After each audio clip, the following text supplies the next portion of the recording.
Mars, keep your remarks, cause the artist ain't done with me yet. Cause I'm going through the muck and the mire, all of the hell and the fire. So when I come out on the other side, I will be such a desire, like a Picasso or a Van Gogh or a porcelain. All right, what's up, everybody? This is Steph the Pharaoh. I'm here today on this beautiful Sunday. I have George Covorrubio. He's one of my good friends. I'm super excited for this entire episode.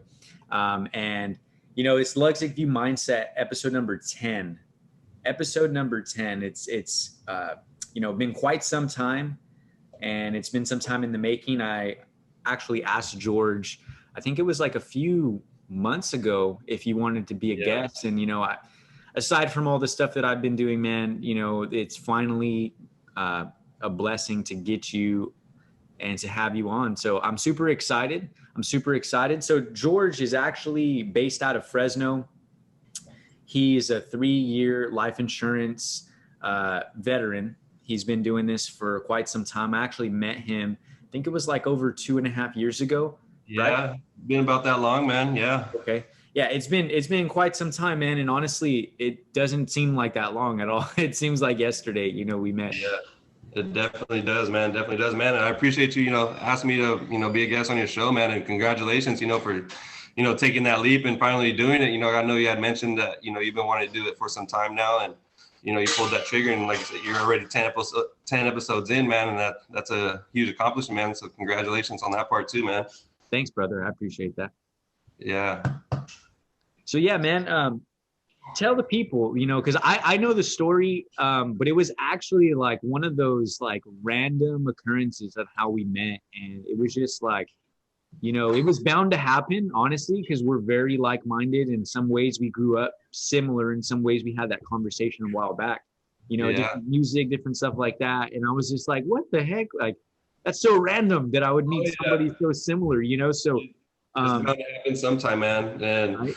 Yeah, what was it? I believe it was at my aunt's, and you're selling them a new roof, I believe. Yeah, Albert as well. Yeah, right? My uncle Albert, and you're on your laptop, and I was just finishing with the meeting, and I was like, what's this guy doing? You know, selling my uncle right here, you know? So yeah. You know, we started conversating from there, and we connected, man, and you know.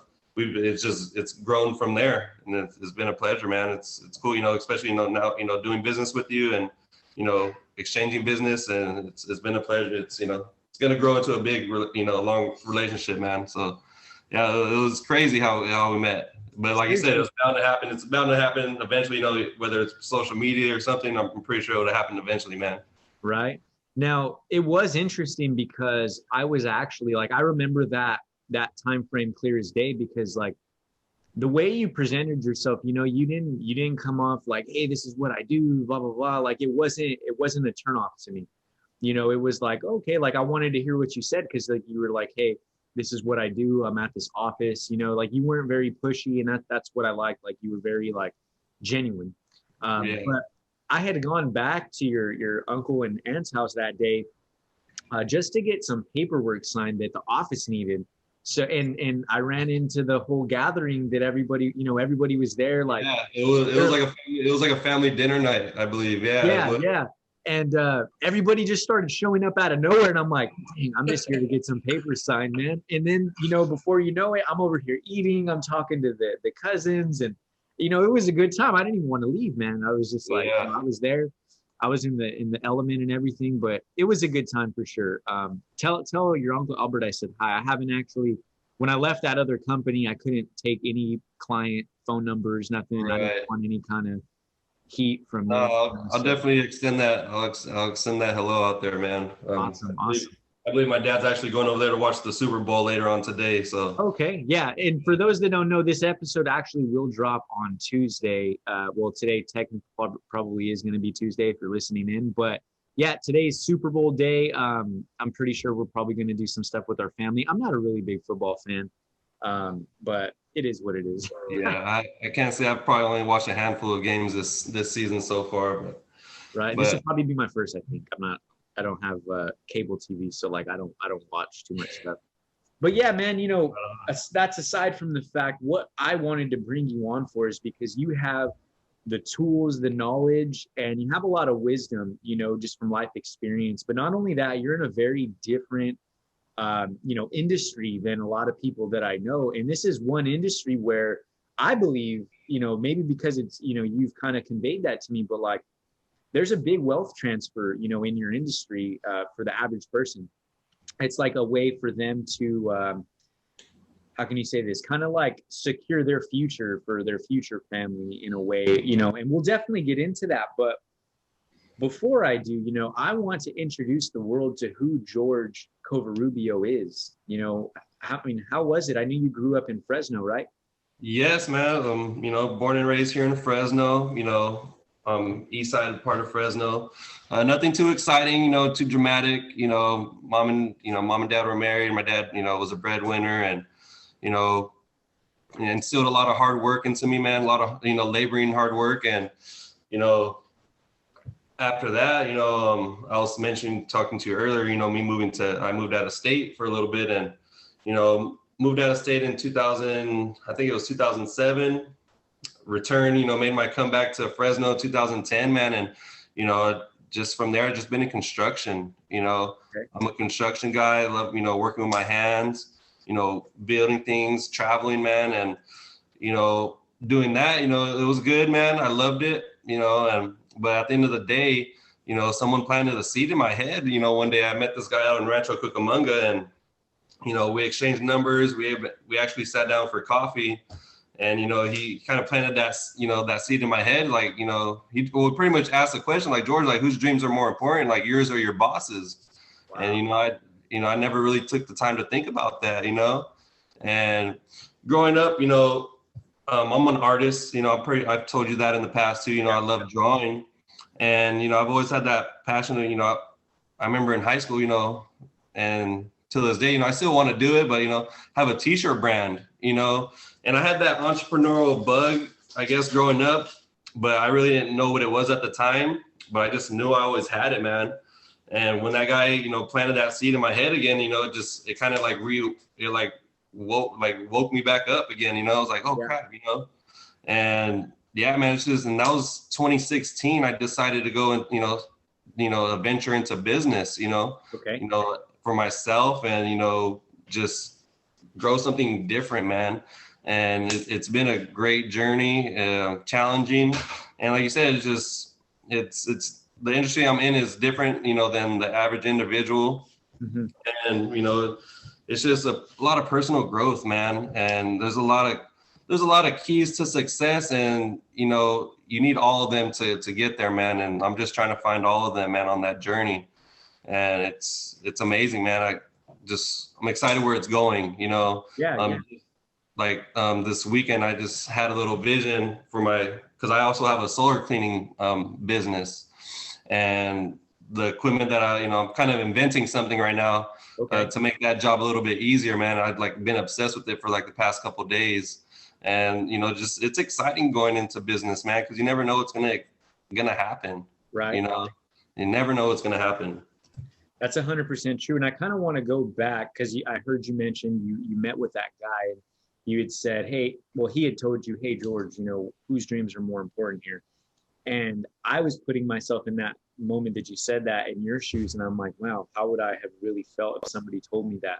You know, how did you feel when he kind of mentioned that to you? Did you feel it was kind of like a eye opener, you know, because, you know, growing up, you know, here in Fresno, I was, you know, living a lifestyle, you know, like a regular lifestyle everyone does, you know, going out and just working, and I wasn't really working towards anything. And when he planted that seed, you know, I was just like, you know, started looking towards the future, you know, some more. And at that time, I wasn't really looking, you know, wasn't really planning ahead at all. You know, I was just working just to get by. Like I said, I was making good money in construction, and I was just, you know, living regular life, man. So like you said, like when he asked me that question, I was just like, you know, it's like, you know, I'm more important. You know, he's like, you know, it's like my life is more important than, you know, this other guy's. But yeah, man, it's a crazy feeling having, you know, someone ask you that question. Seriously. And during that time when he had asked you, was he in the life insurance industry or was he just doing something? He was in network marketing. It was a different company, and that was kind of like, I think that was like my second time being exposed to network marketing. Okay. And I still actually I keep in contact with that guy still to this day. He lives out in Rancho Cucamonga, and he was a teacher, and he got into network marketing, and he does pretty well for himself. But yeah, it was what company was he with? I forgot what company he was with, but it was definitely a network marketing company. And it was funny though too, because I don't know, you remember the movie The Matrix? Yes. When he asks him, he's like, "Hey man, you want to take the red pill or the blue pill?" Yeah. I felt like Neo in that position, man. Like, going back to that, like that's how I kind of felt. It's like he's like, "Hey man, it's like, you can take this pill or go back to your regular life day to day, or you could take this pill and open the doors up to something else."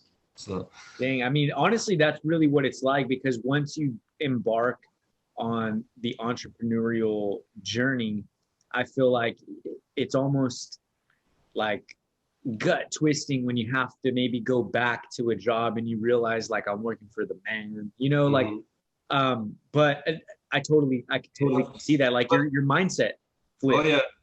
And then too, like, on that note too, once you do take that, that plunge to go that route, there's nothing wrong with going back, and finding another job and, to help you get back, to where you're going. There's nothing dishonorable in that, man. It's something that's actually noble. And, because a lot of people, do feel that way, like, oh, I don't want to go back. I'm dreading, but there's totally nothing wrong with that, man. Yeah, 100%. I mean, the way I see it is like any job with like good benefits, it can really put you in a good position, especially being an entrepreneur, because things can get expensive. I mean, I'm constantly at jujitsu and I'm all worried, like, what if I hurt myself and break my leg, or, like something crazy, but, Definitely. yeah, man, like growing up in Fresno, I mean, I'm not from Fresno. I lived in Fresno for like the last 7 years. But I mean, I know that some people think like it's super violent, like how was it for you growing up? Oh man, shoot. And that part, yeah, it kind of was, like on my part where I, grew up, like my high school days was probably like the early 2000s because I graduated in 06. So okay. Before 06, man, like it was crazy, man. It was dangerous out there, Yeah. Like my group of friends, we'd always be in, 5 or more guys, up to, 15 guys, and, that's a graffiti crew that, we're, all surrounded by. And it was pretty hectic, man, and that's where I used my artistic ability at that time, because graffiti was big, in those times right there. And then, like I said, once I graduated high school and, fading out, it started getting more violent towards, the graffiti crews were, pretty much becoming, bulldogs, pretty much becoming gang members. Wow. And, it was just, by that time I was already 18. I was like, I'm not trying to get arrested to go, for spray painting on a building, man. Yeah. So, that's when I put that down and, just went to work, graduated high school. Like I said, I moved and just went straight to work, man. But it was crazy, growing up here. But like I said, I had that ambition, I was using my art, I would do backpacks, people's shoes, just to have a little bit of money in my pocket, Yeah. And I didn't know what an entrepreneur was back then. And dude, it's just now looking back, I see what I was like, dude, like I was already doing that back then. So, it ties in together, man, and it's crazy. But like I said, it was a good growing up out here. It was a learning experience and a big learning experience. My senior year, I got into some trouble with the law and actually got incarcerated. And yeah, man, they had a boot camp in a town called Carruthers, probably about 45 minutes out of Fresno. Okay. And I was there for about 10, 11 months, man. 10, 11 months. Yeah. After high school? This was my senior year in high Oh, school. wow. Yeah, this was my senior year in high school. So my senior year, I was incarcerated my majority of my senior year. But it was a blessing in disguise, Stefan. I caught up on all my credits. I got my high school diploma, and I realized I didn't want to live that lifestyle. Seriously, you know, I didn't, I don't want to be told when to wake up. I don't want to be told when I can eat, when, you're allowed 1 shower a day. So I was like, dude, I want to take 3 showers a day if I want to. Yeah. So, it opened up my eyes and my mind, like, dude, like, this ain't the lifestyle, being around a bunch of dudes, like, showering with other dudes, man. It was a crazy experience, Stefan. I'll tell you that. Was it like a wake up call, you feel like, for you? Like just to Definitely. A while back I was talking to my dad, and he was like, ever since you got out of, when you got out, you've been wanting to do different things, do different stuff, by yourself, right? Yeah. And it's crazy because now, like I said, being in business and, personal development, they had us doing stuff that entrepreneurs do, that business owners, like affirmations. We had affirmations every morning.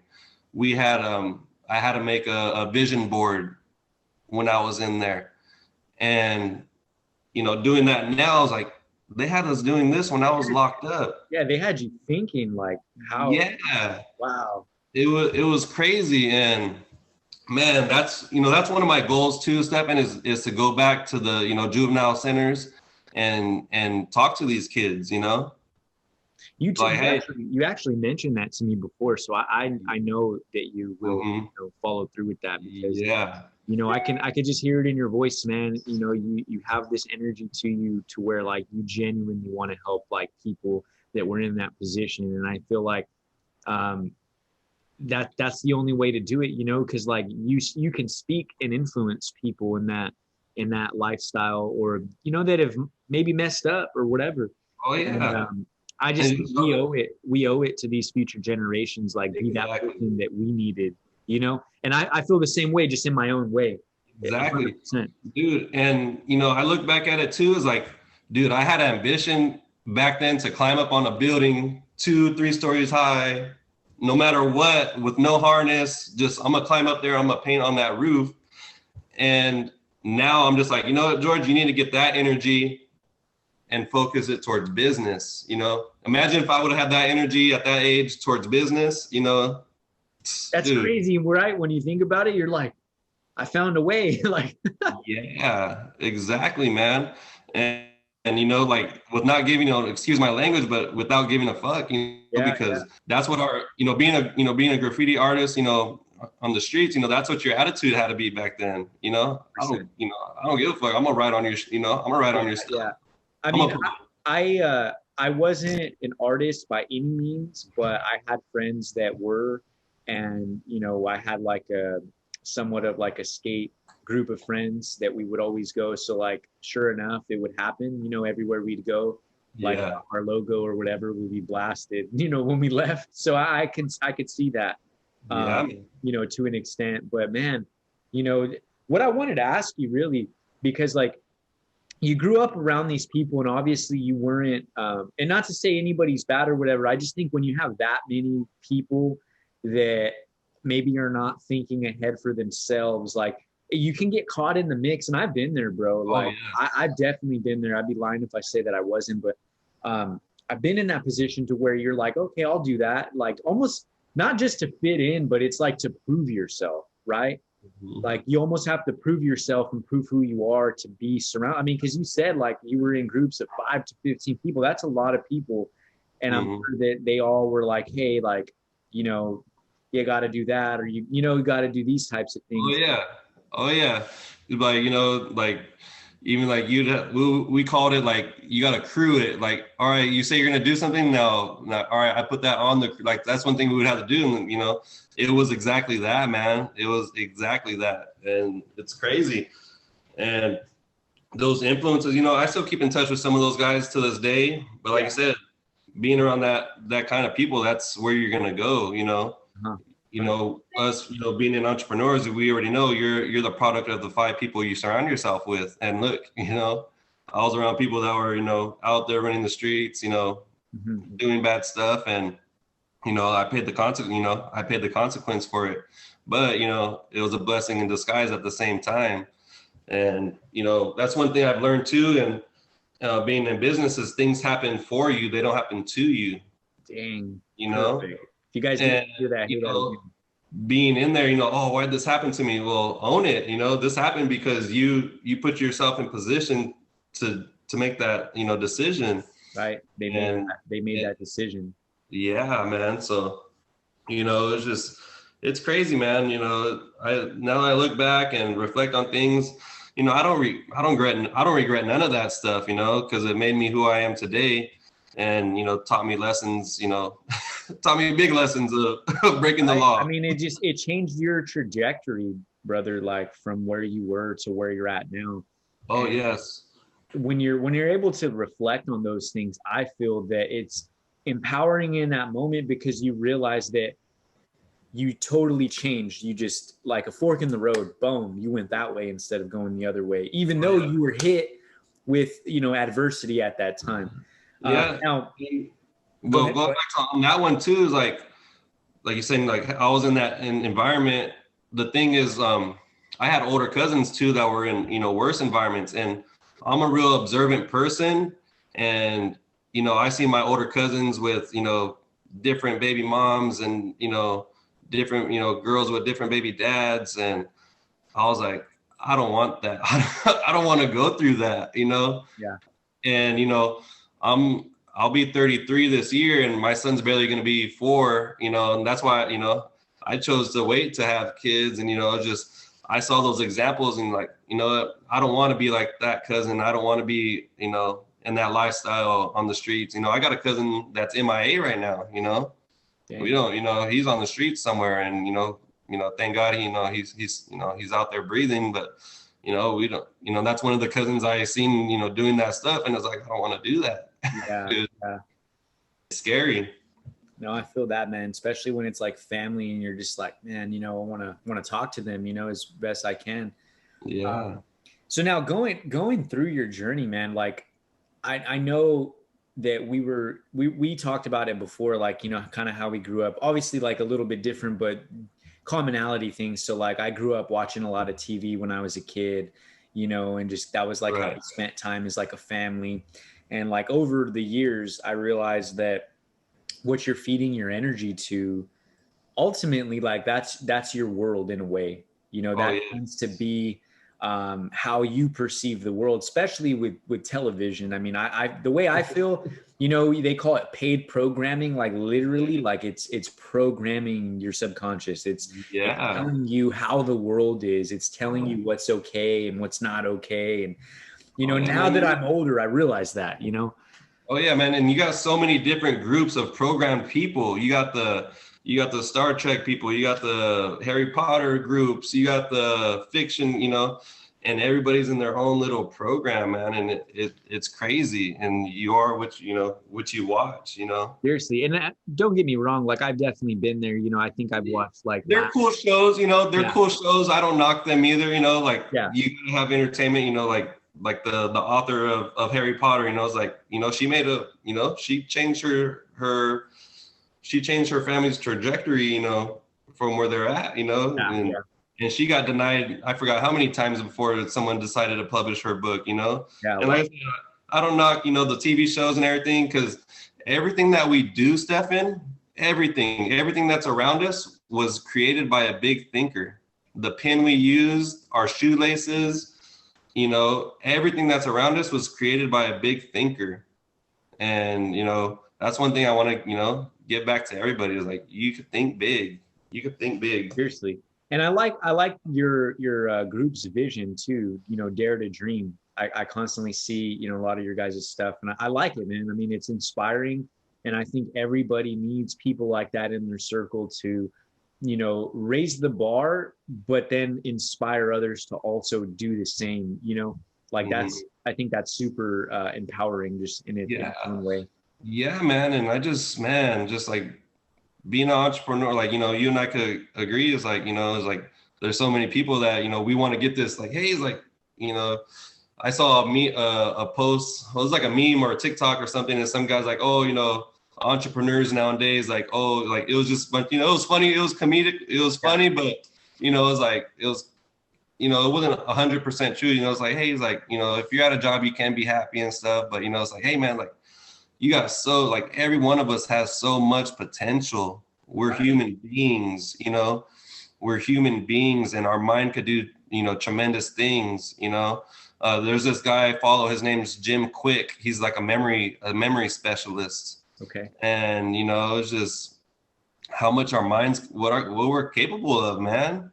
You know, we're interesting when you go down that rabbit hole of like the possibilities, right? If you take time and that goes back to that movie, The Matrix, man. If you go back and watch, like, I don't even watch the movie The Matrix, and like, I haven't watched a lot of movies in a long time, but, you know, that movie, like, if you sit down and watch it, you'll be like, what? Like, it's just so much, you know, it's crazy, man. It's crazy. So believe it or not, when it first came out, and probably up until like 2 years ago, I had not actually watched the whole thing. So 2 years ago, I think it was on Netflix. It probably still is, but I rewatched it, and it blew my mind, man. You know, I mean, if I would have watched it growing up, I probably wouldn't have understood what it was trying to say, but it's a message. It's not a movie. It's like, that can be applied to anything. I feel like that scenario of like opening your mind to the possibilities.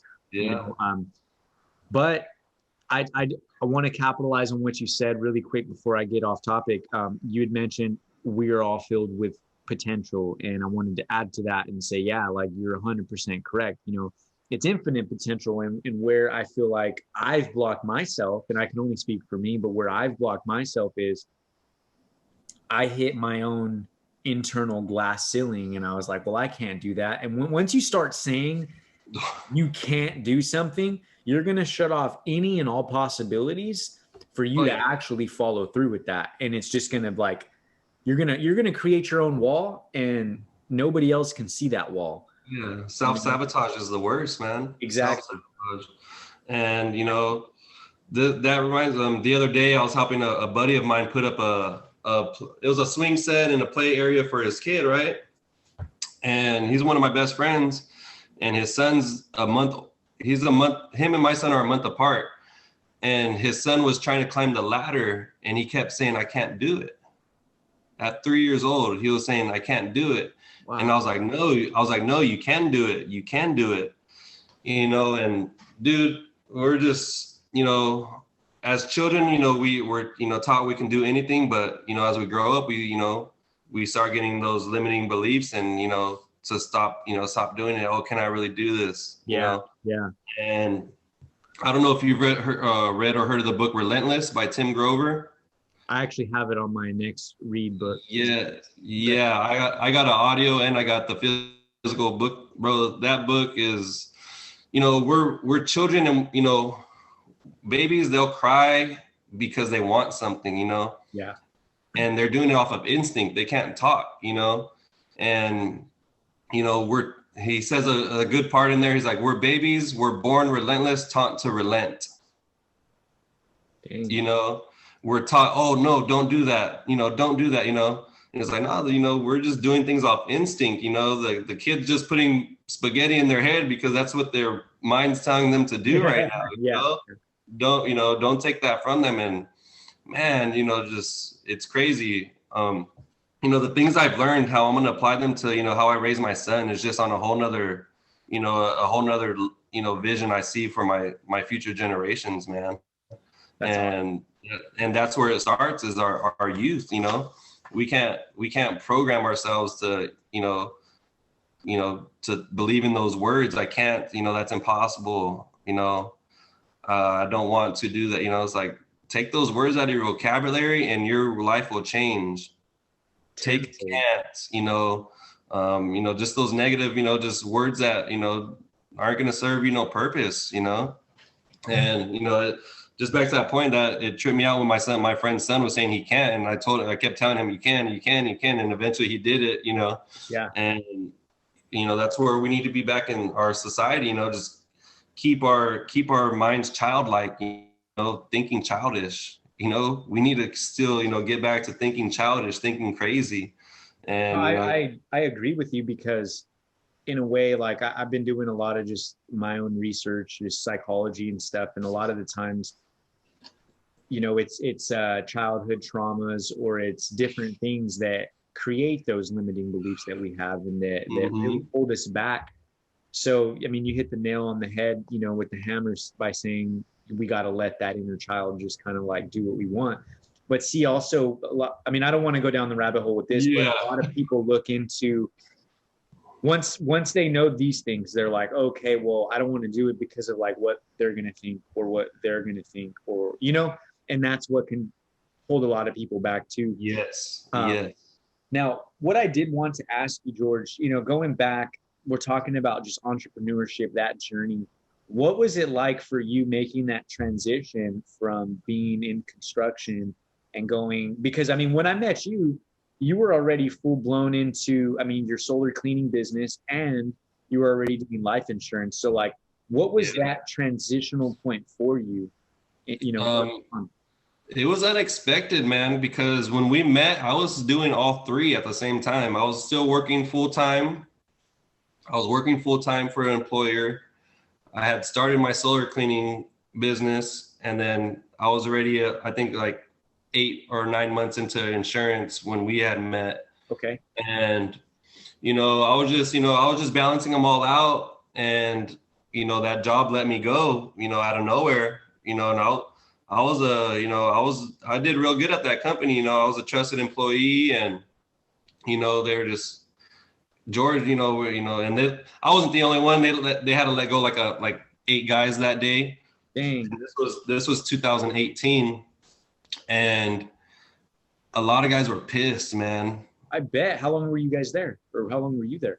I was at that company for 4 years, going on 5 years.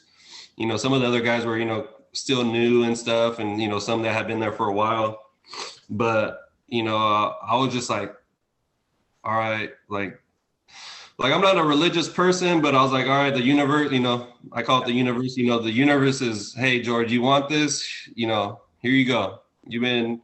Let's see what you got, and here goes the real test. Yeah. And it was scary and exciting at the same time, man. Scary and exciting, especially having my son. He's barely gonna be 4 this year.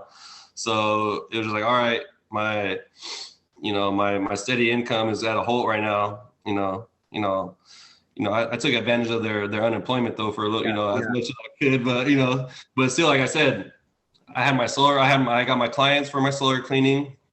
Boom, I was already on that. And then, I was already a licensed, I had my license to do insurance. So, I knew I had something to fall on, and, to take care of me. And, one thing I could, just really depend, I had to come down and tell myself, I was like, George, you gotta, put your work ethic to the test, and, really step it up. And, that's something I'm still, still continuing today and every day. But yeah, man, it's a tough transition, man. But in that initial like beginning, what was that? Were you stressed out, like just with everything on your plate? Because I mean, you have a son. Oh yeah. And all that. Like I can only imagine what you felt like. Oh, dude, yes, yeah, man. And what I was going through at that time, Stefan, my son's mom had left me before that too. Oh wow. So emotionally, you're probably like, dude. That had happened, and a number of other things. And dude, I could have thrown it. I could have been like, what? Like you said, I'm gonna go back to the, go find a full-time job, and just settle, and just go back. But I was like, what? Right here is where regular people quit, and you're not a regular person, so you keep going. And where regular people quit is where winners keep going, and winners win, man. Because average person, they would have been like, man, forget this. They would have freaking probably like bowed down. I'm not saying, bowing down to women, or, there's nothing wrong with it, but, oh, I'm going to, go ahead and do this. And, but it's like, nah, I have a dream now, and I'm gonna pursue that dream, and there's nothing gonna stop me from accomplishing in it. Nothing to stop me. So That's a good mindset to have, man. I was just asking you about that situation because I feel like, I've experienced my own situations to where it was like I had to challenge myself just like you did. And I just like hearing from people how they kind of handled it and, what was going through their mind at that time. Because it's definitely not easy. A lot of people think that just because either, you or I or like somebody famous did it, that they can't. And I want to break that barrier for the common person, Oh, I'm with you, bro. Because if it was easy, everybody would be doing it. And, we already know where that conversation 100%, brother. So moving forward, having a solar cleaning business, I know like you, can you just kind of give some people some insight on that? Because I know a lot of people in Fresno, Tulare, Visalia, even surrounding cities, Madera, stuff like that. Definitely sold a lot of solar around there too. Yeah. And they just passed a law that all new homes being built have to have solar now. So, it's a new industry. It's growing. Well, solar's been around for a while, and this is just a product of that happening. Services that are going to come along with it. Exactly. And for anybody who's listening to, going into business, you got to figure out, why you want to go into business, and you got to know that you got to help people. You got to help people, and I saw that. All right, there's a solar industry.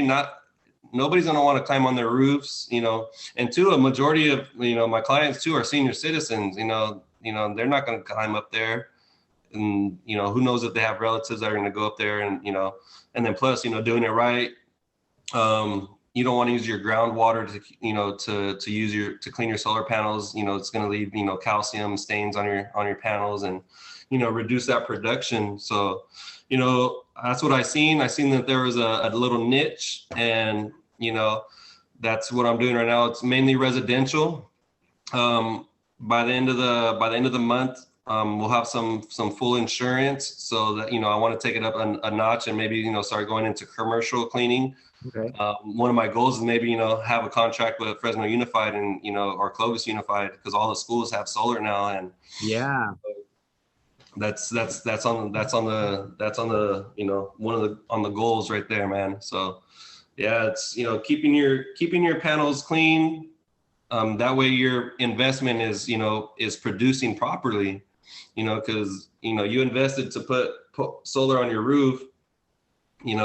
If they're dirty, you're not getting that full production. You're not getting more bang for your buck. And also a lot of people, I'll just rinse them off. All right, so when you wash your car, do you just rinse it off? No, right? You scrub it down. Yeah, that's true. Stefan, when you take a shower, do you just rinse off or do you scrub down? Oh, sometimes. No, I'm just kidding. No. Yeah, you clean, you scrub. You need that physical touch, because we had some good rain the other day, but looking at some of the panels around, they're still fairly dirty. They're still got that haze on there, and it's especially not giving it. Like in the outskirts where there's a lot of dust, where it's really bad. I can see. Yeah, or even too the type of trees you have around your area. You want to make sure that you don't have any trees with any sap falling on your panels. Yeah. But yeah, man, that was my first vision of going into business and helping people. Because one of the first things I read into business is like a lot of people want to be rich so they can help a lot of people, but in order to be rich, you got to help a lot of people. Yeah. So that's just my one of my more my motto is like just help people so you can get to, the more people you help, you're going to get to where you want to go. Exactly. Are you familiar with Jim Rome? I've heard the name. Yeah. He I mentioned him a few times in other episodes, but he basically, long story short, he was like a network marketing professional, trainer, sales trainer, very, very well known. In his time, he actually passed a while back, but one of his quotes that sticks with me all the time that I used to listen to on like a CD that I have in my 2004 Toyota Corolla, you know, on the commutes, it was your first year, I think, or no, it was growing your network marketing business. And one of the things he basically says is serving others leads to greatness. If you want to be great, you have to serve others. You know, service to others will lead you to greatness. So like knowing that over the years, you know, being in different industries, I see now as more of like an entrepreneur how that's how it applies, you know. But yeah, man, I really believe that that's what it's about, helping others in any industry. And I kind of want to segue from the solar cleaning. And I know that's been a successful portion of income for you. Now, I want to talk about life insurance because that's like the elephant in the room everywhere you go. Like, and I think that's with like any industry. And I'll just say that because like if people knew what I know about solar, or if they knew what you know about life insurance, they wouldn't put it off another day, you know? And I think like over the course that we've known each other, you know, I've purchased 2 policies from you, but it wasn't like I was just like, all right, I'm just going to buy it to buy it. It was like, we sat down, you educated me on what options were available. You presented to me like, hey, this is what I think you should do. And then you let me decide, and I ended up going with your opinion. You know, we went with the IUL, and then later on I went with the actual like life policy. But, you know, I want you to kind of explain and share some knowledge that you've shared with me over the years. You know, why life insurance? Why should everybody be looking into that right now? Man, great question. And, you know, thank you for, switching, transitioning, because, you know, with life insurance, you know, I'm with PHP Agency on the Dare to Dream team. And, you know, our mission is, you know, spreading the word of life insurance and the importance of what it could do for your family, you know, because when you hear life insurance, that's not a sexy, it's not a sexy topic that, you know, people want to talk about, you know, it's a kind of but life insurance is, you know, it's been around for hundreds of years. And, you know, what it can do for families is amazing. And it's just, I think it's just something that has been, you know, lost, you know, throughout the few, you know, probably 40, 50 years, and the importance of what it can do for families. And, you know, that, you know, we can go to another conversation, you know, about, you know, like, you know, the structure of our society and everything. But, you know, what life insurance could do for your families is amazing. And a lot of people, like, you know, since it's been around for a long time, you know, our phones have been around for a long time, you know, cars, but, you know, you would agree they've advanced over time, right? Every 1 to 2.5 years. Yeah. Yeah. Life insurance has also changed throughout the years. A lot of people, you know, when you think of life insurance, the common knowledge, if I die, my family gets the money, you know, and, you know, that's old life insurance.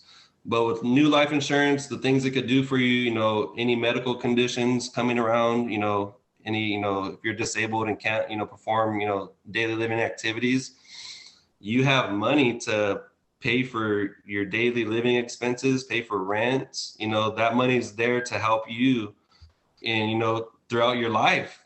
And it's such an amazing thing that, you know, what it could do for families. You know, growing up, you know, I've done a handful of car washes, you know, and I'm pretty sure a lot of people can relate, especially being from the Central Valley. Yeah.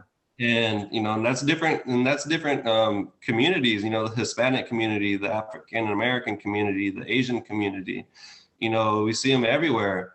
And during a time of mourning, you know, we shouldn't be having to, you know, do fundraisers, and, you know, that shouldn't be an issue. That should not be an issue at all. And, you know, that's what our mission is, just, you know, and starting this from day one, you know, from like, if everyone were to get insurance from the day they were born, like our society and, you know, just our financial situations would be almost non-existent, you know, just what it can do for you. So can you actually dive into that last statement that you made? Because I don't think a lot of people will grasp like how or why that is even possible. I know what you're talking about, and I'm on board. I'm buying what you're selling, you know. But I just want to kind of elaborate on that. Like, how can it help somebody? If I was like a new client, how would you explain it? We all have life-changing events, different types of life-changing events. You know, bringing a child into this world, you know, you have a life that's depending on you. If anything happens to you, what's going to happen to that child until he's 18, he or she's 18, you know? Hey, yeah. You know, people, you know, there's a number of life-changing events, but, you know, that's one in particular, you know, retirement, you know, and then two is like our health isn't, you know, unless, you know, taking really good care of yourself, but the average American is not healthy. You know, it's just not healthy at all, you know, blood pressure, diabetes, it's all out there. You know, majority of Americans go bankrupt because of medical bills. I've seen a lot of crazy situations being in like the home improvement space. And, you know, we see these, you know, we see these commercials of children going through cancer, you know, needing help. If you go buy a car right now, and Stefan, they're gonna, you know, make you get insurance for your car, right, before you drive off that lot. Yeah, it'd be wise to also. Right. Yeah. When you buy a home, you know, I'm pretty sure you have to buy home insurance, correct? Mm-hmm. It's the law, you have to have home Until it's paid off. Yeah. Yeah, and it's even the law that you have to have health insurance, you know. True. You can get in life insurance as young as 14 days, because it takes 14 days for you to get your social security number. Oh, at age so like when you're born, 14 days after you're born, you can open up a life policy for your. Yes, for your child. Okay. Because, you know, once they got their social security, that's when you can open that policy. And imagine if everyone got insurance before they left the hospital. You know, I'm not saying anything's going to happen, you know, it's just having that protection, that peace of mind, just in case something happens, you know. Mm-hmm. You want to be prepared, you know, you want to get it, you want to get it while you're young, you know, because like right now, Stefan, if I was like, hey, I got these concert tickets, you know, but it's 6 months away, you think they're going to be cheaper? You know, they're going to be pretty cheap, right? Yeah.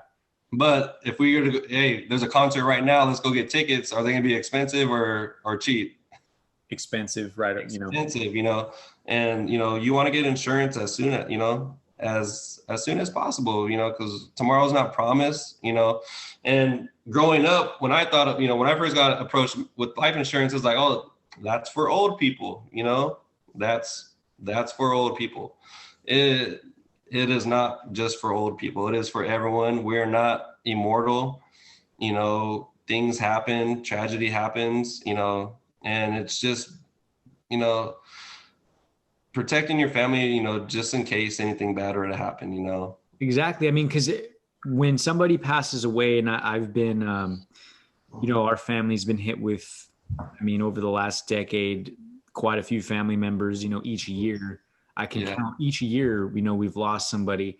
And that only brings me to just think of the fact that each funeral, I mean, they're not inexpensive. You know, the cheapest one you can probably do if you buy, and I don't want to get too deep into it, but if you buy a cheap casket and you do all that, I mean, you're at least looking at $5,000 for the burial, the ceremony or whatever, all that goes into it. And that's on a super cheap end. I'm sure people go, you know, out or whatever. The cheap, that's probably cremated, Stefan. The cheap end with the casket is probably 10. You know, that's low ball, you know. Well, check this out really quick for those that are just listening.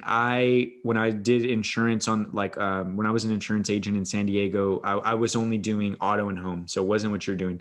I talked to somebody that was, he worked at the funeral homes basically, and he was like a sales rep for it. And he's like, let me tell you something, kid. Straight up, just like, let me tell you something, kid. If you know anybody that's passing away or whatever, he was like, people like me, like he was basically telling me that like a lot of the sales reps in that industry take advantage of the people in that situation with life insurance policies. So he was just telling me, if you know somebody that's in this situation, keep the money, like use it for the funeral, but buy a casket from like Walmart. He's like, online, they sell them nice looking caskets. You know, he was basically like trying to tell me to save money on stuff. Yeah, and he was like, buy it. And I'm not even joking. I think you get a casket through Costco right now. Yeah, it's weird. Online, you can find it, man. They're not that expensive. But anyway, long story short, he was just telling me that. So that's why I said on a cheap end. But no, you're right. If you go to the funeral homes, they're expensive, man. They're not. Yeah, it's not cheap to bury a family member. It is not cheap, and it goes further than that. It goes further than that, Stephen. And educating on that, it's what you're leaving behind. If you're a breadwinner, you have a spouse, you got children, depending on how old they are, how old until they turn 18, it doesn't stop at the funeral. It goes further than that, and that's why we're doing and that's why we do what we do, is because we're helping take care of widows and widowers and orphans, We're taking care of these people after, something, tragic happens. And like I said, on the other case with new life insurance, if you have any medical issues, that are real dramatic, if you can't perform 2 of the 6 daily living activities, whether if you can't bathe yourself or you can't brush your own teeth or feed yourself, to that extent, you can use your life insurance, terminal illness, you get the doctor, you have cancer, you get, hey. Like a car accident too? Car accident, and you can't, you become disabled because of the car accident, you make your claim, your life insurance is here. And we come across it all the time. I have my life insurance through work. Well, yeah, that's cool, but that's gonna be the most minimum policy you're gonna get right there, and it's probably offered to you for free, so that's probably why you got it. And we look at having life insurance through work is like me going over to your house and sleeping on your couch, Stefan. Like, I don't plan on sleeping on your couch forever, but it's just like to hold you over. It's a temporary thing. It's a complete game changer. And policies, we're finding policies that people have had for 20 years that don't have living benefits, and this is a new form of life insurance, you're saying? It's just new life insurance, and it's just added benefits to your life. It's not just a death benefit no more. Life insurance is no longer just a death check. It's actually money that you could use while you're living. So that's super beneficial. It's very super beneficial, and like I said, it's not having this knowledge, it needs to be spread, man. And we need to, especially financial literacy, our schools, they don't teach us about financial literacy really. They just teach us how to spend money, and how to work for it and how to spend it, and right, go from there. And not many people are prepared for planning for the future. And like I said, life insurance is not it's not an attractive conversation that people want to have, but it is a must conversation that people should be having with their families. Exactly. It's super inexpensive to open up a policy, and even you mentioned getting it early. And I remember yourself and a few others, when we had that initial meeting, it's like, man, you're so young. This is like a perfect time. But even though you were saying that, I felt like I was already too late being 26. So I told my brother, sister, like, hey, I know you guys are like, at that time, they were like 21, 22. But I was like, look, you need to get a life insurance policy. Like, that's what I would suggest, because it's cheaper. You're healthy. You're not in the doctor's office all the time. Because if you're already experiencing those issues and stuff, isn't it a lot harder and more expensive? Exactly. It is a lot harder to get approved, and it is going to be more expensive the later long down the road you wait. So the younger you are, the healthier you are, get it as soon as you can. Because, like myself, I didn't get into I was 30, I didn't get into it I was 30 years old. So, and that was due to the fact. And crazy too is life insurance was brought to my attention, after becoming a father, and then I became a client and then got into the insurance industry, Wow. So that's how I landed in the insurance industry. You know, and then a lot of people, you know, a lot of entrepreneurs, you know, they talk about, you know, generational wealth, you know, building businesses, but how is this money exactly transferred? You know, where is this money at? You need, you know, life insurance, and you need to have a trust and a will. You know, you got to have those things put in place. And life insurance is the key to is the key to generational wealth. It truly is the, you know, like you said earlier, you know, there's a big wealth transfer going to be going on, you know, and, you know, this is where, you know, a lot of it happens. This is where a lot of it goes down, you know, because we got insurance on our phones, we got insurance on our cars, we got insurance on our house, you know, our home. Some people got renter's insurance. The buildings downtown got insurance. And what else has insurance? The banks, you know. So who has more money, banks or the insurance companies? Insurance. Yeah. Insurance, you know, handles a lot of money in the world. A lot of money in the world. So, you know, just the importance and, you know, just what it could do. We just want to protect families as many as we can, and, you know, make sure everyone is taken care of properly, you know. Mm-hmm. Make sure everyone, you know, knows, you know, where they want to go, you know, where, you know, hey, is this the house you see yourself? You know, is this the city you want to see yourself living in? You know, let's plan to get you to those goals, you know, and this is a vehicle that, you know, this is another vehicle, you know, that's tied into insurance that could help you get to some goals, you know, financially, you know, because you mentioned the IUL already a couple of times, and, you know, that's just a life insurance policy that has some extra good benefits, you know, along with the benefits, you know. So, you know, that's just amazing things of what life insurance could do and how it could help your family and, you know, pass down generational wealth. You know, you get the right policy. I was going to ask, what are some criteria that you would say, like, hey, this is for like an ideal client that I can help? Now, I know that it might be, I might be trying to narrow it in, and life insurance might not be that way. But what would you say, like, what are some questions you would ask people that you're talking to kind of like identify what would be a policy for them? Let's see. I'm trying to figure out. You can maybe even use me as an example, like if you remember just everything. Yeah. You know, because a lot of people, you know, even too, you know, you're a rare breed that, you know, that, you know, because a lot of people, you know, especially your age, hey, I'm young, I don't have any kids, you know, I don't have any, you know, any dependents really, you know, I don't need that life insurance. It's like, all right, well, you know, all right, did you take any college loans out? Yeah. All right, well, I'm pretty sure you had a cosigner, right? Yep, I had a cosigner. Your debt, if anything happens, you know, to you, your debt goes to your parents or whoever co-signed for you, you know, whether it's a car, a loan, you know, that debt's going to them, you know. So, you know, wouldn't you want to take care of your mom, you know, in case anything were to happen to you? Yeah, you know, of course. All right, awesome.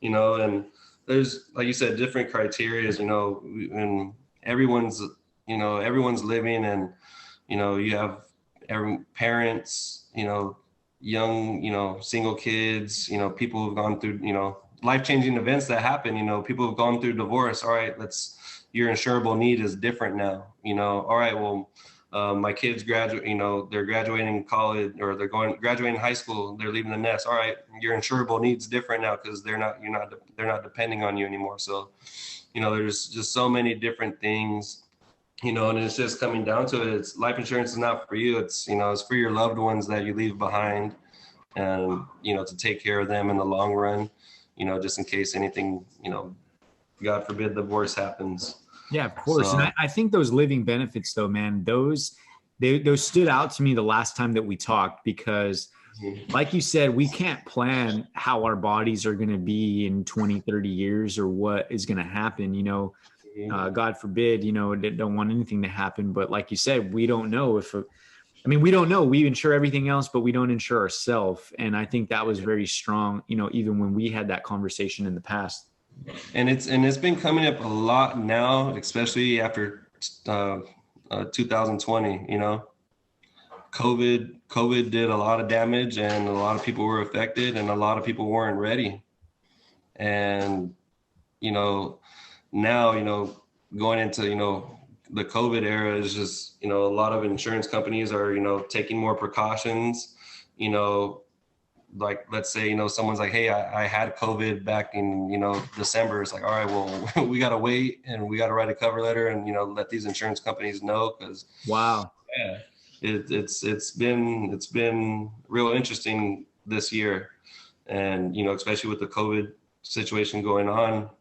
And like I said, a lot of people were unprepared. You know, it hit closer home. One of my old coworkers actually, you know, passed away from COVID, and he was only, you know, I want to say 29 or 30. wow. You know, and he didn't have any life insurance, and sure enough, I seen them, you know, put up a GoFundMe account. You know, Man, and we have all these different things. You know, we have GoFundMe's, but you know, that's not a life insurance policy. You know, that's like just temporary, you know. like you said, that's just trying to get them in the ground and bury them, you know. Yeah. So COVID really, you know, anyone out there, you know, hey, you know, you really want to be prepared, you know, because COVID came and took a lot of people off guard, and a lot of people weren't prepared for it. 100%. And now with life insurance, you know, companies would be able to help, you know, God forbid the worst, you know, because a friend of mine posted a picture about a week ago he was an older man too. He was fairly old, and he had life insurance, but it didn't cover COVID. So Wow. you really want to look into your policies. If anyone does have a private policy out there, or their policy through work, what are the conditions, you know?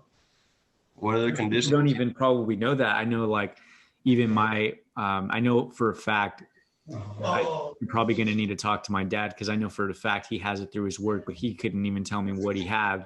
He's just like, I just know I have it. You know what I mean?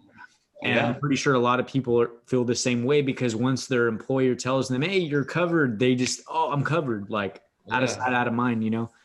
Oh yeah. And, you know, and that comes down, all right. A lot of people, you know, who have group insurance, you don't own your physical, unless you have a physical folder, you know, like you have a physical policy, you don't own your policy.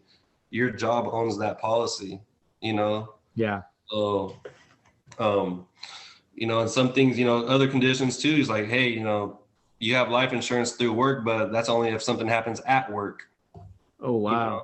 Or some people are like, oh, I have accidental insurance on my life insurance. Well, let's say you get in a car accident and the ambulance takes you to the hospital, and you die in the ambulance. Your insurance policy won't pay out because you died in the ambulance and you didn't die in the accident. Wow. All these technicals, right?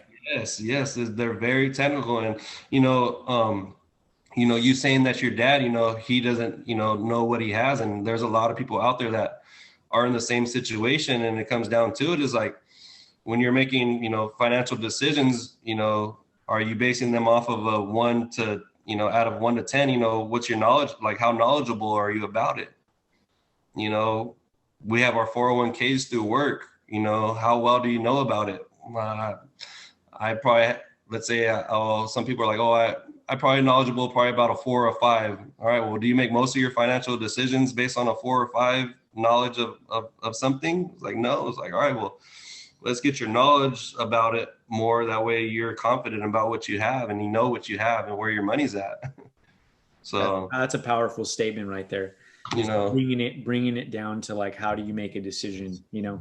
Yeah. And my dad's actually coming up on retirement, and, you know, I'm getting him ready, you know, because, you know, and he works for the government. You know, my dad's a government employee, and, you know, it's like, all right, it was like, well, you should know more about this than I do, you know. And a lot of people, you know, they just, you know, afraid to speak up sometimes, you know, especially the older generations, you know, they're afraid, you know. that they don't know or something. Yeah. Yeah, they're afraid to admit it, or they're like, oh, you don't know nothing because you're younger. It's like, all right, well, I see, and that's one common misconception, but I don't like to go about like and live my life like I know everything personally. I do try to learn from others because that's the key. And I think like it's up to us in our generation to continue to develop that. And, when we don't know something, say, hey, I don't know, can you help me out? Versus not saying anything and then like, taking it to the grave basically and never branching out. But what I was going to ask you, you said you were helping your dad with his retirement, and that actually piques my interest because my dad's been talking, like, hey, I got this money in a retirement account. What do I do with it? The stock market's been going down. Like, should I pull it out? Like, and I don't know what to tell him because I'm not, well versed in that field. Yeah. So, when it comes to retirement, we're not, when we think of retirement back then, let's say like the 1950s, probably our grandparents, people retired on a, they call it a three-legged stool. You had your pension, you had your Social Security, and you had your savings. Pensions are slowly disappearing, being replaced with 401ks, and pensions are for, to pay you out, for the rest of your life. Yeah. 401ks aren't designed that way. Social Security, it's still there, but if they don't get things fixed, Social Security is not going to be existent, by 2036, by when we need it, right? That's what I heard. Yeah, exactly. And what percentage of Americans are actually saving their money, saving their money, and learning about compound interest. Compound interest is, Albert Einstein said it the most, is like, the man who doesn't know interest is paying interest, Dang. Yeah. And they call it the eighth wonder of the world, as it's called the rule of 72. So let's say you get $1,000 and you put it, and let's say you're getting let's say you're getting 1%. Let's say you're getting 1% return on your money in your savings account. It's going to take 72 years for that $1,000 to double. Dang. So with compound interest is you're earning interest, because everybody knows paying interest. I'm paying interest, but where are you earning interest at on your money? And definitely not in the bank. Definitely not in the bank. Your money is safe in the bank, but it's growing really, really slow, but you're never going to lose a penny. Stock market, very, very versatile, up and down. Especially right now, you see all that stuff. Especially right now. You're capturing, you're winning. You could win a lot of gains, but you could also lose all those gains at the same time. So, it's very risky. And then you have your Index Universal Life, which is the IUL. Mm-hmm. That is a life insurance policy that has interest crediting tied into your life insurance policy. So this is where your money is gaining interest with the stock market. And let's say the stock market's doing good, you're capturing your gains, but some companies have a cap. Some companies are 14%, some are 15%, some are 12%. But the reason you have that cap is because if anything happens in the stock market and it starts going down, you have a floor where you never lose any money. So you never lose any principal and you never lose any interest on that money. So you're capturing all the gains, but you never feel the effect of any of the losses. You explained it to me at one point like a ladder, or excuse me, like a staircase. Like a staircase, exactly. It's just like a staircase. You're capturing all the gains, and then if anything happens, the stock market gets funny, it zeroes out, and you get your floor. So where you're never going to go below that. And then when the stock market starts catching back up, you're going to start capturing those gains again. And, this is another form. This is just a life insurance policy tied with interest. They call it interest crediting, index crediting. See, and I really like that when you presented it to me, because at the time that you brought life insurance to me, I think my biggest objection was, I don't need it. I'm young. And, and you guys like talked to me in a way that was like, hey, well, look, this. I remember you even saying you were familiar with the index, with the IUL even before. I remember you saying I think I had heard about it. Because I had two close friends. One of them was actually on one of the most recent Luxic Vue mindset episodes. His name's Shane. He was a life insurance agent when I was living in San Diego. So he pitched it to me, but he never like moved forward with it. And then I had another friend right after that join a life insurance company out of Fresno. And he told me that would be the best thing. But then by the time I actually wanted it, like when I was ready, none of them did life insurance anymore. Oh, wow. Yeah. So I was like, and when I had talked to them, they're like, bro, this is going to be the thing that you want to get. So I had that in my head because it was, a close friend.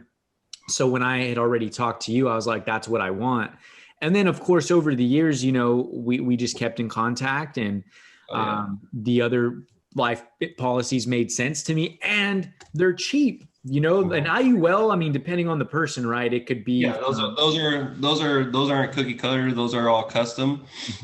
And like you said, the term, so everyone, life insurance is fairly easy. It's like going in and out. You have a number 1, a number 2, and a number 3. So the number 1 is a term policy. It's very inexpensive for a lot of coverage. You could have $1 million of coverage for, $50, $60 a month, depending on your health and your age. Okay. Then you have the number 2, which is the ROP. This is like a term, but at the end of that term, this one's a little bit more expensive, but at the end of that policy, you get all of your money back. Okay. As in the term policy, it's just you're renting insurance. So does it actually stand for return of premium? Yes, return of premium. Okay. I didn't know that. I was just like ROP, and you kind of mentioned this. I just put it. Yeah, ROP, okay. That's return of premium. Okay. So that's more expensive?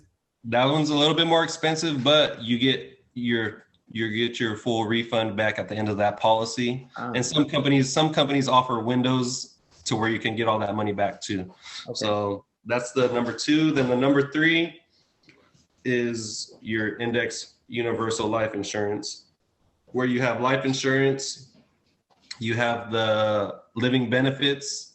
If any medical, condition, you can't perform 2 of the 6 daily living activities, you get access to that money. And then you get index crediting, where your money's gaining interest over time. So those are the 3 different types of life insurances that are out there. So yeah, it's really simple. And like you said, it's inexpensive. And, we want to get more people on this, get them prepared and get them, give them a peace of mind and let them, go on with their lives and, pursue their dreams. 100%. I mean, it gave me peace of mind. It still continues to also, give me peace of mind. The most recent policy that I got from you, I think, was back like in August or September. And it was, I believe it was a term policy, right? Yes. Yeah, that was a term policy. Yeah. That you did get. I know that I also got the living benefits with that. So that's awesome. And for the people listening, I'm only paying, I think, like $20. And that was actually cheaper than what we had locked in. You're like, hey, they came back and it was cheaper. Here you go, bro. Yeah. And I was like, awesome. That is great. Talk like $30, I think is what it was. And I was fine with that, bro. I spend more than that at Starbucks per month. So, it's like when you think about it, like what's more important at the end of the day, so it's like $20 a month, people pay $10 for Netflix, and that doesn't do anything for them at all. No, it is true. It's a sad reality, but that's why we're out here trying to contact as much people as we can, and I appreciate you for having me on, and bringing up the awareness of life insurance. September is our life insurance awareness month, but, you know, we're making people aware of it year round. Daily, you know, yeah. Year round, daily, you know, and, you know, it's, yeah, we're, you know, it might be an inconvenience and it might be, you know, but hey, it's to help your family and it's for a good cause.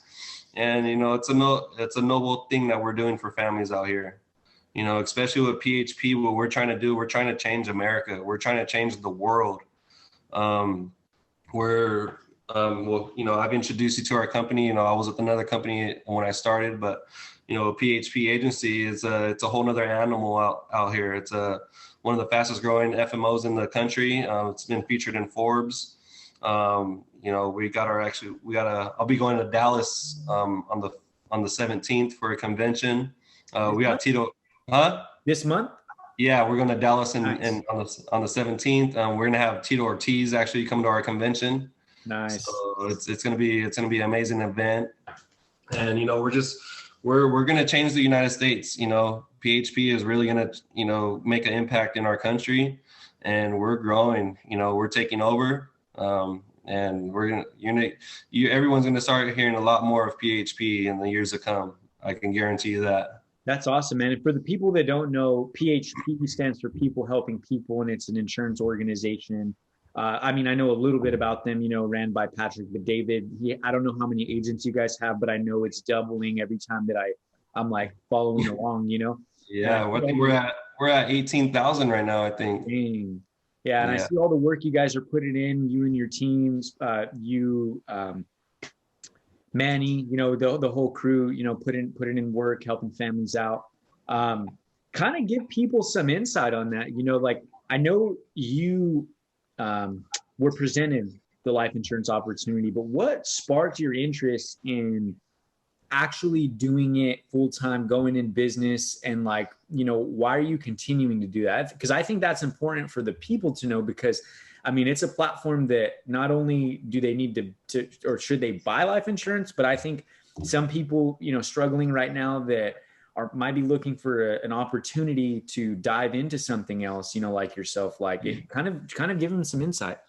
Oh, definitely, man. Like I had mentioned to you, I had became an agent, or I mean, I had became a client first, and then seeing the culture, you know, seeing the culture that they have alongside, you know, with the other company, the opportunity. But yeah, man, the culture really got me, man. Like, cause you know, I have my friends I grew up with, but when I decided to go into business, even for my solar company, they were kind of, you know, that's crazy. And, you know, really didn't have that much belief. And a lot of the personal developing I was doing was like, all right, you know, you want a higher level of success, George. So you need to surround yourself around different people, you know, because the people who you're hanging out, you know, with right now, they're only going to get you so far, you know, or they've only got you so far to this point.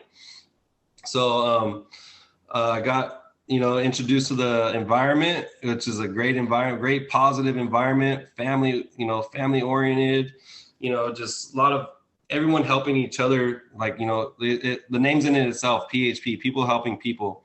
We're helping people, you know, with insurance, and we're helping people, you know, with the opportunity in business to, you know, create a business that's creates a passive income, you know, because when we're taught, you know, about money growing up, you know, we're only taught just earned income, which is, you know, W-2. You know, you go put in 8 hours, you know, a day for 40 hours a week for 40 years, and then you're retired, and that's life. I just bought this book. It's called The 100-Year Life, and it talks about that. We go through 3 stages of life: is your education, your career, and then retirement. You know, wow. And that's all we're actually exposed to. But there's so much more out there, you know. Yeah. So much more out there for everyone, you know, and everyone deserves a chance, and everyone has the chance to change their life and, you know, pursue something big. And that's what I saw in PHP. It was just the environment and, you know, the success and the support, and you know, what our team's at now, and we're growing. Like, you know, like Stephen said, you know, anyone out there, you know, COVID hit, and we didn't we didn't flinch a bit. We already been using Zoom for about a year before COVID hit. That's awesome. You know, so we just had to pivot. We didn't take no hits. Our company grew this year tremendously, and it's gonna keep doing so. We're taking over the industry, and like the great Kobe Bryant said, you know, if you want to be part of the number one team, come with me. If you want to be number two, go somewhere else. So, you know, being with this organization, PHP, Manny and Judy Delatorre, my brokers and mentors, you know, we're making a name for our team, and you know, it's an exciting time. It's an exciting time to be in business right now. You know, because a lot of big companies nowadays, they were started during a recession. You know, during hard times, you know, real leaders will come out. So, you know, these are the times that, you know, 2020 brought out a lot of true colors and a lot of people, you know. 100%. And, you know, it comes down to it. Either you're a duck or an eagle. You know, you're going to be at the duck at the pond waiting for some breadcrumbs, or you're going to go hunt and get some live meat. Right. So, you know, that's what it comes down to. You know, are you a duck or are you an eagle? And we're a bunch of eagles over here. And you're an eagle too yourself, Stephen. I know you are, Thanks, man. brother. I appreciate that. I appreciate that. Now, I mean, like I said, seeing what you guys do, it's inspiring, you know, just seeing you guys, you know, on social media and just knowing you. Like, I've been around you, I've been around Manny. So I'm glad to see you guys put in work and doing your thing, man. And I wanted to have you on, like I said, because I think it's important for people to know about life insurance. I mean, just knowing what I know, as little information as I do, I found it to be very important. And I know that once other people are exposed to it and at least have that gear turning of like, hey, you know, maybe they'll look into it on their free time and understand like, hey, I actually need it. But without a doubt, for those like, you know, that will be listening in, definitely take a look and link up with George, because he can fill you in on more information just overall. Even if you're looking for an opportunity to change where you're at, if you have a part-time or full-time job, because it doesn't really take much for somebody to jump in the field, right? No, it doesn't take much. Just, you know, connect with me. We get you started in our program. You have to get your California state license. So, you know, we are regulated. You got to get your state license. You got to do money laundering classes. And you need to pass your test with a 60%. And then once you pass your test and you flash your license to the state of California or whatever state you are in, you're licensed to distribute these services to the community. And then once you do that, you know, sky's the limit. You know, you could be a producer, you could be a builder. And we're a company with a lot of builders, you know, and we're building generations, you know, of wealth here. We're building, you know, our kids are gonna, you know, who knows, you know, we're gonna have politicians come out of our company, you know, future presidents, you know, and we're here to change the game. Like I said, we're gonna be expanding, you know, globally, you know, not just in the United States. We're already in Puerto Rico. Wow. Okay. We're already in Puerto Rico. Our Patrick Bet-David, our CEO, he's already talking about, you know, India, Canada, you know, other countries that we're gonna be in. So imagine, you know, I could already see it, you know, me having a team in, you know, Canada, or a team in freaking, you know, India, another part of the country, and you know, I teach somebody how to do the business over there, and you know, I just created another passive income. You know, so just this industry, you know, if you Google it, you know, what are the, you know, some of the main industries to work in, you know, financial services, like insurance is one of the biggest ones.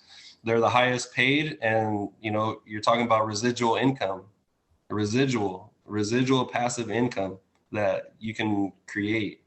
So it's an exciting time to be in business right now. It's, you know, 2021, it's a new start. And you know, our teams, like I said, you want to be on a number one team, come hit me up. We're taking over.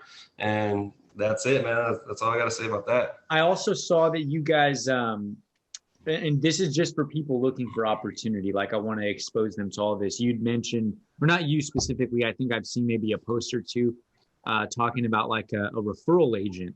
What does that look like for somebody that maybe doesn't have time to be out in the field or to take the test? Like, what does that look like? Okay, so referral agent. Referral legally, to be a referral agent, you would, to do get well, because you could always send referrals, and we appreciate it. But if you want to make it some extra income as a referral agent, yes, getting involved in our program in our company, getting your license, and then once you get your license, you send the referrals, and you get, your direct deposit, once we close, when we do close business. So, we got, like Seven saying, we got part-time or referrals, get your license. And then, we got part-time and full-time opportunities here. People who are still working, you got some extra time after work. You could commit, 4 or 5 hours of the week, to this business, you can do it. And then, some people, we have people like myself, are full-time and, building an agency and building a team. And, I actually just, I extended my license to Texas. So I'll be building a team in Texas coming up pretty soon and licensed to do business over there. And, That's awesome, man. I was going to ask you about that too, because, talking about this different ways of other passive income, I was going to say, like, what does your team or your territory look like? Yeah, and I'm gonna try to spread it all across America, and that's what's great about network marketing and the technology we have nowadays. Yeah, I could train somebody on the other side of the country how to do what I do, and they can do the business out there, and I can capitalize off of that, and have a, like you said, passive income, and then they could build their team out there. And even too, like, I can do a meeting, with someone in Texas over Zoom, and I could solicit business via Zoom, being thousands of miles away from someone. And territory for this type of industry doesn't really matter, right? It's no, this industry is not like the real estate industry. I'm pretty sure real estate is really territorial. There's a lot of different neighborhoods. Our industry is amazing. Like, this company is amazing. I'm telling you, is like, I can have someone say, I can't do that. I can't make an appointment. I could reach out to someone in Texas to help me out with that appointment, and I don't have to do the work. And, I'd rather have 50% of 100 deals than 100% of one deal. I don't know if that, that's an abundance mindset right there. And, like I said, I'd rather have a little bit of a bunch of little things than one whole thing just to myself, Yeah. That's the magic of this industry, is the people are willing, everyone's ready to help you, ready to help. I could bring someone on board, and we had a gentleman who had got, or like I said, my mentor, Manny and Judy, they had got sick, and they were out of commission for a week or two, and we were able to still, put in work, and, they were able to make, still make money. When you build a team and you build a loyal team at that, the possibilities are endless. And like I said, like, this is long term. Like, me and you and I, Stefan, this is a long lifetime relationship that you and I are going to have. Every year, we follow up with our clients every year, or every 6 months, to follow up with their families. We send out postcards. We keep in contact with our clients. We don't just, I don't know, being in the real estate, how often people keep in contact with the people they sell homes to, Yeah. Mm-hmm. Like, how often are those realtors keeping in contact once they sell their house, or a car salesman, once you sell, like, I sold cars, and I'll be honest, I never followed up with anybody. I was kind of bad at that because I always felt awkward, Yeah. Our industry is it's very noble, and it's caring, and, it's all good energy, what we do here, man. And we're just here to help people in times of need. And that's awesome, man. Just give the most, man. Just give the most out there.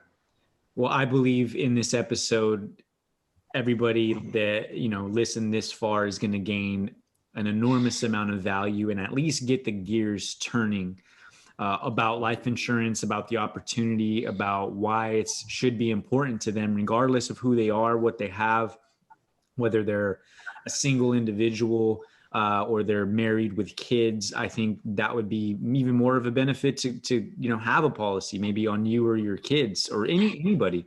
Like I said, I mentioned already that I have 2 policies for myself, and mainly I'm just kind of thinking ahead. I got a duplex now. I got a lot of liability that I know that nobody's going to want to afford if I'm not here. I know, and that's the honest reality. Like it is a lot of work. It's a lot of work, and it just takes that thinking ahead to really set you up for the future and set your family up ultimately. Yeah. Yes. And like the great Benjamin Franklin said is not everyone plans to fail, but everyone fails to plan, So, it's not that it's not that we're planning to fail. It's just that sometimes we fail to plan. And, that once you get that out of the door, I think, that peace of mind, you're unlimited to, what you want to do. You get that off the table, you can follow your dreams and get back to work and live your day-to-day life, not have to worry about the worst. So now really quick, George, I want to bring and just open up, the platform, give you an opportunity. Is there anything that you personally want to bring up or talk about? This is your time, like anything that's just on your heart, on your mind, that's like, hey, I want to, maybe shed some light on this or whatever it might be for you. But usually I give people the opportunity to just talk about anything they want at this point. Oh man. Shoot, where would I go with that? Man, for anybody listening, whether it's, you have a dream or, you're not happy where you're at, there's nothing wrong with that. You have the power to change that. Every day is a new day to start a new year. Our time, our dates and, months and all that, that's all man-made. Time is now. Now means no opportunity wasted. NOW, no opportunity wasted. Do it now. Don't overthink it, because, we can prepare as much as we can to have a child, bring a child into this earth. You can prepare as much as you can, but when that baby comes, things are gonna come that you're not expected, and it's better to get your foot in the door and just take that leap of faith, and believe in yourself and develop. A lot of people believe that personal development ends at puberty, but it doesn't. Daily, right? We update our phones every month. You update your phones. How often are you updating your mind? Wow, I've never heard that before. Yeah, that's awesome to like an analogy. We could turn on the radio and sing all the songs, all the lyrics. We have so much space in our heads. And like, what are you filling that space with? Are you watching Netflix for the series millionth time? Are you watching the movie for a 100th time? That movie's not going to change. The movie's going to stay the same. Right. The movie, just let's focus our time as humans and be the best versions of ourselves. What are we doing to be the best version of ourselves, and do whatever we can to be the best version of ourselves? Because at the end of the day, when I'm on my deathbed, I don't want to see all the different ghosts of my possible lives that could have been. They say the richest place in the earth is in the cemetery, because so many dreams have been buried. Dang. That's a reality. Where are you going to leave your mark? How are you going to be remembered, and how long are you going to be remembered for? That's the question. So, man, hey, on top of that, just for that, be the best version of yourself and have a purpose. That's where I was lost, and I didn't, for so many years I was just, living every day with no purpose. And I have, don't try to find the reasons why not, try to find the reasons why. But man, yeah, Stephen, I appreciate you, man, for having me on here, for asking me to be on here, and, for getting the message out, man, because, that's one of our main missions, to get the message out for this. And then on the other side, being an entrepreneur and, living your dreams, everyone's possible. Everybody could do it, but not, if it was easy, like we said earlier, if it was easy, everybody would do it. Doing it. Yeah. 100%, man. Well, hey, it was an honor to have you on, man. You know, it's always an honor to have any guests that I have, especially when I know them as well as you. And I just appreciate you taking the time out of your day, you know, on this Sunday to shed some light on some topics and to have this conversation. And, you know, like I said, I wanted to bring you on. You're a good person, man. And ultimately, I know that people can learn and have gained knowledge from this interview. But with that being said, I will link all of George's contact information in the description. So you will have it, link up with him. If you have questions, you can reach out to me and I'll personally connect you to him as well. But with all of that being said, guys, thank you for tuning in. And remember, doubt kills. Embrace now, this moment, and live your legacy. Thank you, guys.